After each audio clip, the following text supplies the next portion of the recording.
Today we shall be doing Skimbleshanks the Railway Cat by T.S. Eliot. The video shall be done in two parts where we shall explain the poem, analyze the poem as well as summarize it.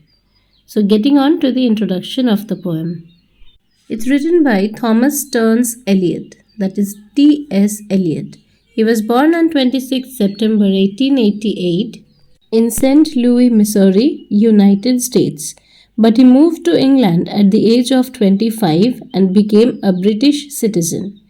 His life ended on 4th January 1965. Eliot wrote the cat poems in the 1930s and included them under his assumed name, Old Possum, in letters to his godchildren. Eliot loved cats and owned many during his life. He was fond of giving them peculiar names as well.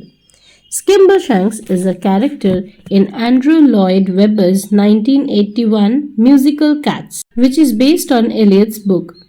The character is portrayed as a bright and energetic orange tabby cat who lives and works on the night mails. So the text goes, "There's a whisper down the line at 11:39, when the night mail's ready to depart, saying, 'Skimble, where is Skimble? Has he gone to hunt the thimble?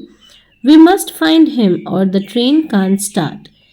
All the guards and all the porters and the station master's daughters, they're searching high and low, saying, 'Skimble, where is Skimble? For unless he is very nimble, then the night mail just can't go.'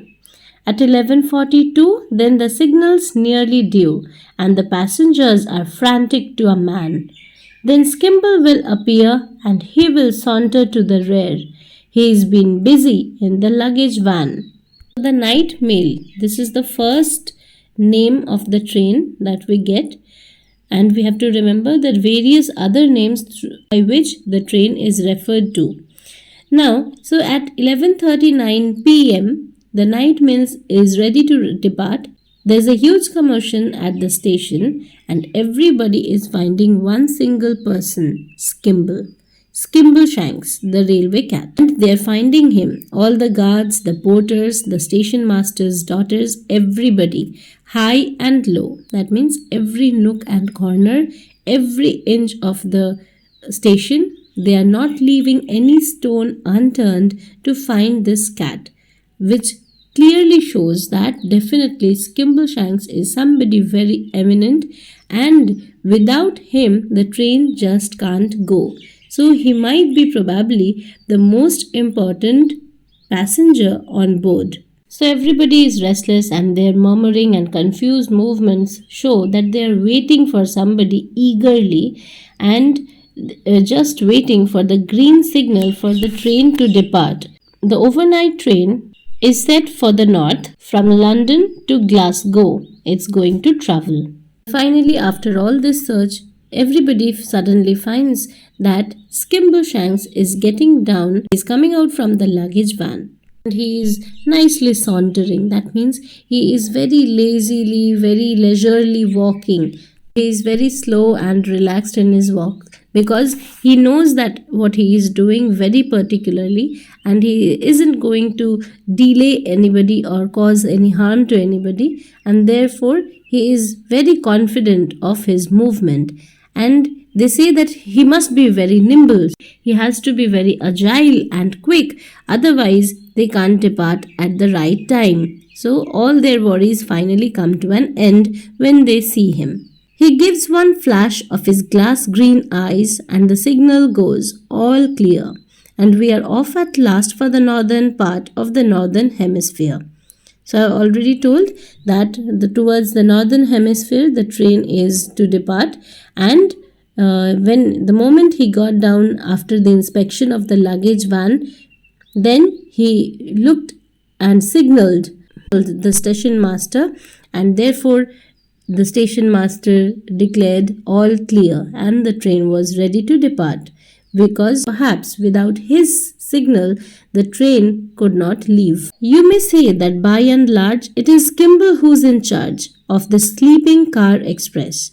From the driver and the guards to the bagman playing cards, he will supervise them all, more or less. Down the corridor, he paces and examines all the faces of the travelers in the first and the third. He establishes control by a regular patrol, and he would know at once if anything occurred. So again we got the second name of this train. That is, initially we got the first name, that is night mail. Secondly, we can see it is being called or referred to as sleeping car express. So he supervises everybody. He manages everything on board, and therefore we can see him walking up and down the train, the corridor of the platform, and everywhere one can find him. From the driver to the guards to the bagmen and everybody, whatever they are doing, he is vigilant. He has an eye on everyone, not just the passengers and their whereabouts and their work and whatever they are involved in. So he examines everything very keenly, and he is equally aware of what's happening in the first class, as well as he is equally concerned about the third class compartment as well.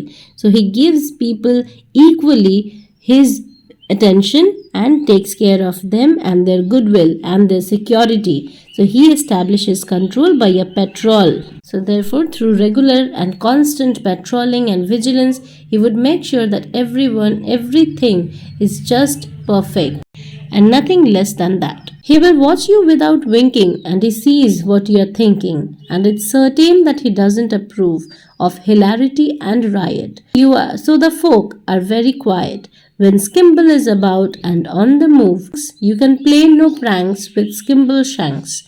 He's a cat that cannot be ignored. So nothing goes wrong on the Northern Mail when Skimbleshanks is aboard. So now we have got the third name, that is the Northern Mail.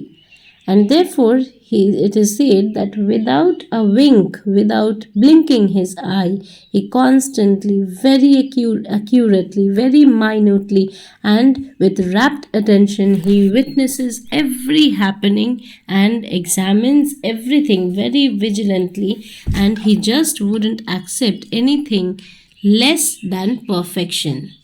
So we might say that perfection is a theme of this poem, where the cat is extremely well organized and everything in the Midnight Mail is perfect and under his control. You can either see him on the train or out on the platform, but his presence is a constant one on the train, in and about the night mail. He is perhaps the most important individual on the train, attributed with the roles of a supervisor, station master's friend, or even a patrolling police officer. He never approves of any riot, of any disturbance, chaos, neither too much of hilarity. Hilarity, again, it means amusement involving too much of noise, noisy laughter, or making fun and frolic, because it was already night, and therefore he too was a very sincere and serious personality who didn't approve of such frivolous behavior. So he checks for all kind of hilarity and riot and seeks the comfort of the passengers. He is very alert and seems to be quite intelligent and clever in his dealings with the people. And therefore everybody too, in turn, they are also quite afraid, or they too keep it in mind that Skimbleshanks is around, so therefore they cannot be doing anything wrong. Realizing it that anything is non-serious might attract his attention and penalty just by the simple disapproval of Skimbleshanks. So nobody wanted to disturb him or go against him in any way. Oh, it's very pleasant when you have found your little den with your name written up on the door, and the berth is very neat with a newly folded sheet, and there's not a speck of dust on the floor. So other than the fact that he was a very strict disciplinarian, he was a person who took complete care of the passengers' comfort, and therefore one would not have any kind of disorganization in their or trouble in their journey when Skimbleshanks is in charge. Their names would be neatly written above their seats. It would not be any trouble in locating their respective places which they had reserved. and the berth would be spick and span, neat and clean, with new spotless sheets on them. And not a speck of dust on the floor could be seen. There is every sort of light you can make it dark or bright. There's a handle that you turn to make a breeze. There's a funny little basin you're supposed to wash your face in, and a crank to shut the window if you sneeze. The facilities that the train provided were that there were every sort of light, dim or dark, warm or bright. You could change the intensity of it. There was a handle for the fan to be used or to be put off when not in use. Even in that small little compartment of yours, there you would find a little wash basin where you could wash your face and get yourself refreshed, and a crank to shut the window if you sneeze. And a crank means there would be a handle with which you could shut the window if the outside dust or anything was disturbing you. So naturally, the passengers are quiet at night, and it leaves an impression. It's Skimbleshanks who's responsible for such a calm atmosphere and everything being perfect and organized to its utmost. So up to here we shall do it in this video. Another perspective of this poem, or the background which we must not ignore while reading this poem, is that in the light of the political situations in Europe at the time of writing this poem, some critics saw that the cat as the supervisor who saw everything that everyone did, the cat can then be depicted as a dictator, because it was the time of Adolf Hitler and Mussolini in Germany and Italy, and who controlled everything in their country.